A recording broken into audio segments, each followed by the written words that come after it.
Bodycam is the game I dreamed of 15 years ago. As someone who grew up with the thrill of Counter-Strike, Bodycam captured the same sense of excitement and nostalgia. Yet it feels fresh and innovative. This game isn't just another shooter, it's a reinvention of the genre that speaks both old fans and new players alike. I've never written a review before, but the negativity this game is receiving compelled me to share my thoughts. Bodycam has been drawing comparisons to Unrecord, but these comparisons are often misinformed. While Unrecord likely will offer a compelling single-player experience, Bodycam is a dynamic multiplayer game. The distinction is crucial, as Bodycam's multiplayer aspects brings a level of intensity and the camera rate that single-player games simply cannot replicate. One of the standout features of Bodycam is the drone system. When a player dies, they take over a drone, keeping them in the game and allowing them to influence the outcome of the round. This mechanic not only keeps players engaged, but also pushes the round forward naturally, ensuring that the action never stalls. It's a brilliant way to maintain the momentum and keep every round thrilling from start to finish. The atmosphere in Bodycam is nothing short of remarkable. The developers have crafted a world that feels both creepy and immersive, pulling you into the game's intense firefights and strategic plays. Every map is meticulously designed, with lighting and soundscapes that heighten the tension and draw you deeper into the experience. Some have deemed Bodycam as the mirror tag demo, but such criticism reveal a lack of understanding about game development.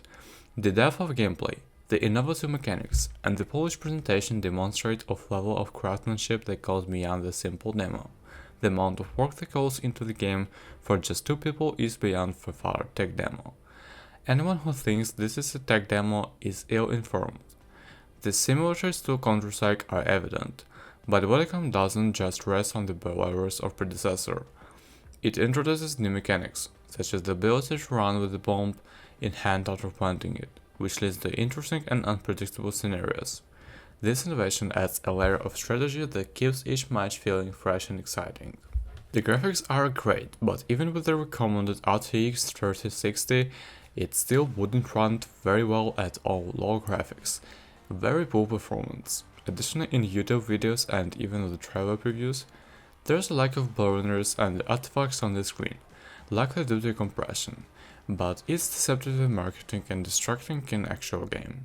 If you could turn off the camera artifacts and blurriness, it would make actually being able to see people much easier, especially on the first map. Also, an option to turn off the motion blur entirely would also be very nice. The bomb game mode is incredibly bad, as whatever side that doesn't spawn with the bomb first will always win if they know how to play.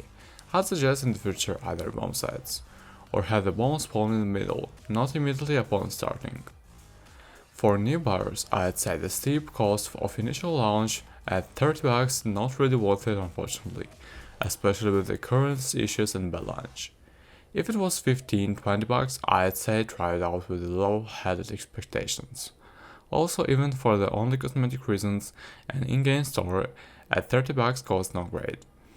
Yes, you can play the game and earn the money, but it's poor taste, so I'm presuming you'll be able to buy this in-game currency in the future.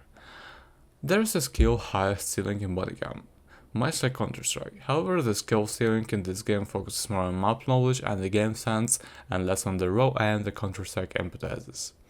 This shift makes Bodycam unique and appealing to different subsets of technical shooter fans.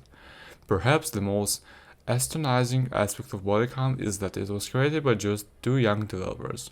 Their passion and talent shine through in every aspect of the game, making it more engaging and interesting than any Call of Duty release in the last 10 years. Their ability to deliver such a high-quality experience with a small team is a testament to their dedication and vision. Furthermore, anyone complaining about the system where everyone in the lobby must be ready for the game to start should know that the issue was patched within the first few hours of release, demonstrating the developers' commitment and a smooth player experience. For a game of its caliber, $30 is a perfectly reasonable price.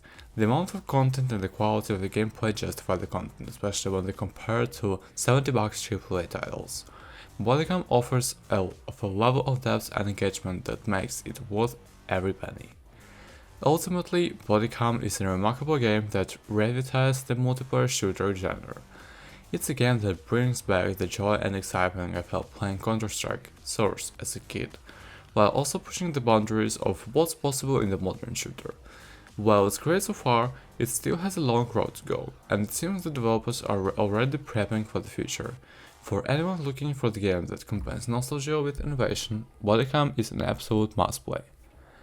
I recommend because at the core of the game is a good time. Yes, it gets stale after a while, yes, there are a few bugs, and yes, it's missing some interesting standard features. But this is a 2 developer, early access game, and these issues can be fixed upon build. If you have the patience to wait for updates and want to experience a fresh take on a round-based realistic tactical shooter, I'd say you should try Bodycam. So thank you guys for watching this review, don't forget to subscribe and hit the like button. See you in the next videos.